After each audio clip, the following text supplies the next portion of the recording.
Hello guys. तो आज हम न्यू टॉपिक के साथ प्रेजेंट हो रहे हैं और हमारा टॉपिक है जो रेस्पिरेटरी सिस्टम है। और हम रेस्पिरेटरी सिस्टम के बारे में पढ़ेंगे। उससे पहले हम कार्डियक सिस्टम पढ़ा था।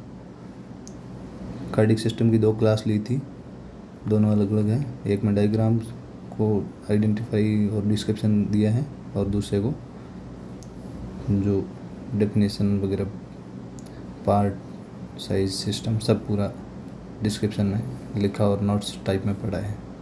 तो आज हमारा जो सिस्टम है वो रेस्पिरेटरी सिस्टम है, इसको हम आज पढ़ेंगे। तो पहले हम डायग्राम देख लेते हैं, उसके बाद हम नोट्स में आएंगे।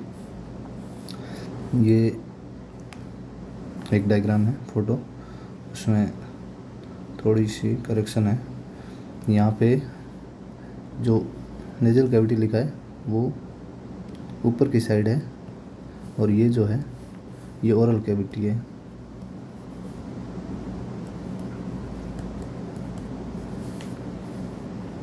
और यहाँ पे जो फेरिंग्स लिखा है वो यहाँ पे है और यहाँ उसके नीचे में लैरिंग्स है।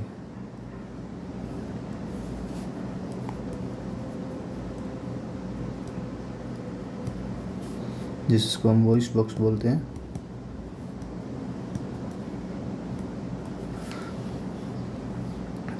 और उसके नीचे ट्रैकिया है।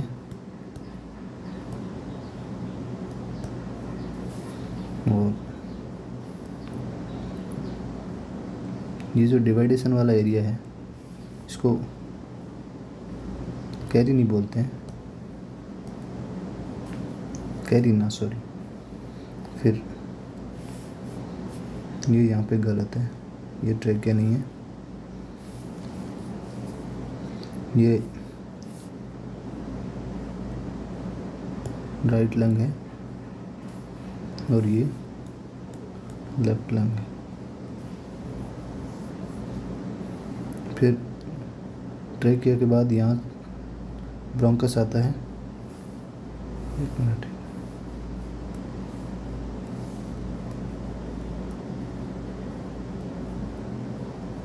ब्रोंकस है और उसके बाद ब्रोंकाई जो लिखा है लेफ्ट राइट करके। उसके बाद आता है ब्रोंकाई। तो पहले हम डायग्राम समझ लिए, ये भी लिखा हुआ है। ये ट्रैकिया जो है वो यहाँ पे है, ये लंग है, ये ब्रोंकाई है। ब्रोंकस के बाद ब्रोंकाई आती है, यहाँ पे सही आइडेंटिफाई किए। उसके बाद ब्रोंकाई के बाद एल्वेलाई आती है, जो छोटे छोटे गुस्से में जो ये वाली है, इसको एल्वेलाई बोलते हैं। और लंग के नीचे की तरफ एक पोर्शन होता है, पोर्शन मतलब मसल्स होती है, उसको हम डायग्राम बोलते हैं, जो कि रेस्पिरेशन में हेल्पफुल है।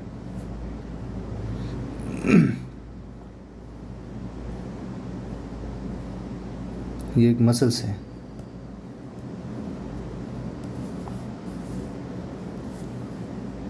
तो ये था डायग्राम वाला सिस्टम। और अभी हम थोड़ा सा डिस्क्रिप्शन पढ़ लेते हैं कि रेस्पिरेटरी सिस्टम क्या होता है और इसके बारे में क्या क्या चीज़ें होती है वो पढ़ना है। तो respiratory system is the biological system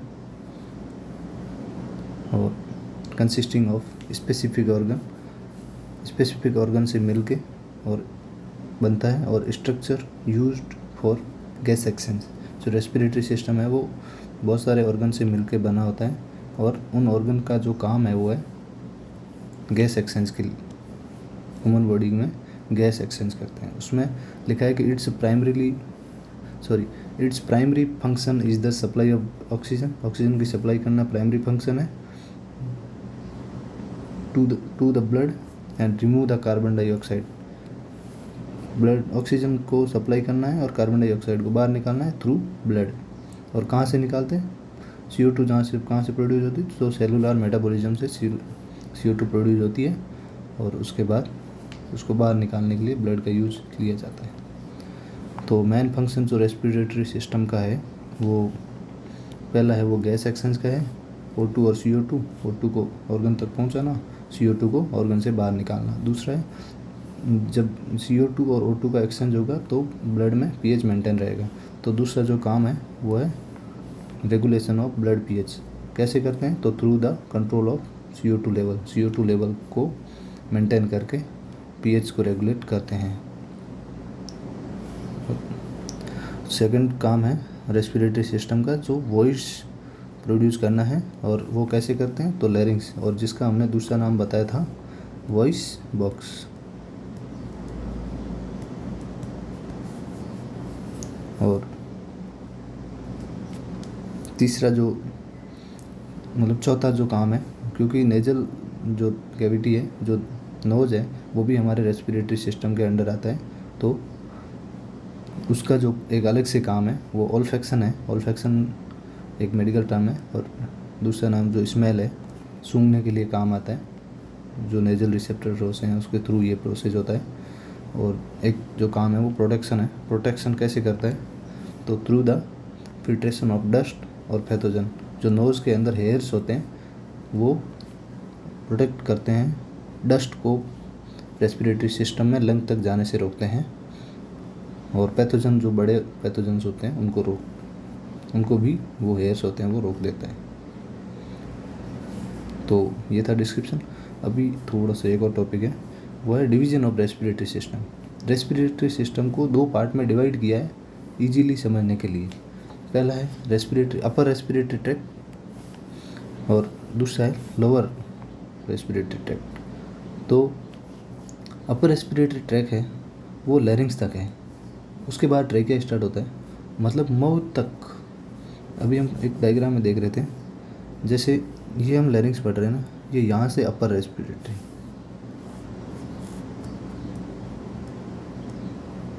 upper,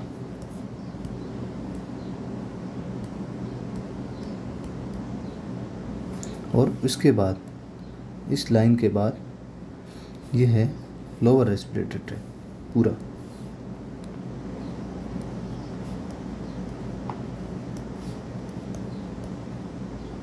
tract या सिस्टम।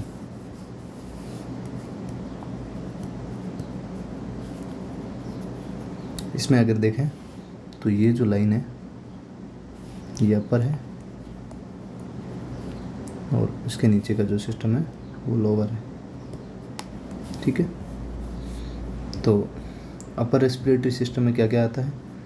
तो जैसे नोज, नेजल कैविटी, फेरिंग्स और लैरिंग्स, ये आते हैं अपर रेस्पिरेटरी ट्रैक्ट में।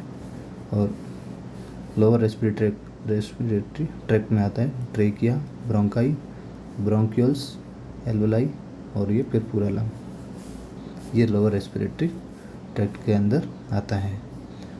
तो ये था हमारा रेस्पिरेटरी ट्रैक्ट का आज का इंट्रोडक्शन और थोड़ी सी इन्फॉर्मेशन।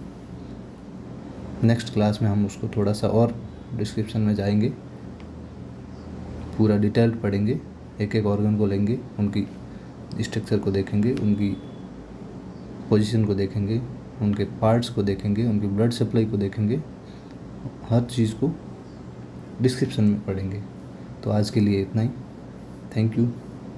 देखते रहिए, और कुछ भी करेक्शन है तो बताते रहिए, कमेंट करिए, अपने साथियों को शेयर करिए।